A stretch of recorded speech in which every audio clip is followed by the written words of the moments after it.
तर आज केला होता आपण जिम मधील लेगचा वर्कआउट. तर सर्व सेवकांना माझा नमस्कार. जसं की तुम्हाला माहिती आहे आता 42 दिवसाचे कार्य सुरू आहे, तर त्यागाच्या कार्याचा आजचा 15वा दिवस. सकाळी उठून मी केली माझ्या कामाला सुरुवात. सर्वांच्या आंघोळी वगैरे होतपर्यंत मी पोहे मोठ रस्त्याचा माल वगैरे बनवून घेतला. त्यानंतर मग मी पण आंघोळ केली. आंघोळ करून मग आम्ही सर्वांनी केली भगवंताला सकाळची विनंती. सकाळी नाश्ता वगैरे करून घेतला. नाश्ता केल्यानंतर मग निघालो जुन्या घरी. जुन्या घरी आलो. जुन्या घरी येऊन मग बंडीवर सामान वगैरे ठेवलं. सामान ठेवून मग निघालो आपल्या दुकानासाठी निघाल्यानंतर मग आलो दुकानात आल्यानंतर मग दुकानाचा पूर्ण सेटअप तयार करून केली 11 वाजेपर्यंत दुकानदारी झाल्यानंतर मग भांडे वगैरे घासायला बसलो. भांडे वगैरे घासून घेतले. भांडे घासल्यानंतर मग निघालो आपल्या जुन्या घरी यासाठी. जुन्या घरी सामान ठेवून आलो मग नवीन घरी फ्रेश वगैरे झालो. फ्रेश होऊन मग जेवण वगैरे करायला बसलो. जेवण वगैरे करून घेतलं. मग जेवण टीव्हीवर सुरू होता 3 इडियट पिक्चर. तर 3 इडियट पिक्चर वगैरे बघितलं. मग त्यानंतर मग कांदे वगैरे चिरायला सुरुवात केली. कांदे वगैरे चिरून घेतले. कांदे वगैरे चिरल्यानंतर मग सायंकाळच्या प्रार्थनेचा वेळ झाला होता. मग सर्वांनी मिळून आम्ही सायंकाळची भगवंताला प्रार्थना वगैरे केली. प्रार्थना केल्यानंतर मग जिमची तयारी करून आलो जिम मध्ये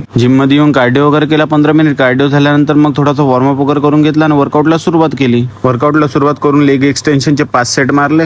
त्यानंतर बुल्गरिंग स्क्वॉटचे 3 सेट मारले. ट्रायसेप मध्ये रो पुश डाऊनचे 3 सेट मारून वर्कआउट खतम केला, कारण की वर्कआउट मारायची जास्त इच्छा होती नाही. तर नमस्कार मित्रांनो, भेटूया सेकंड ब्लॉग मध्ये.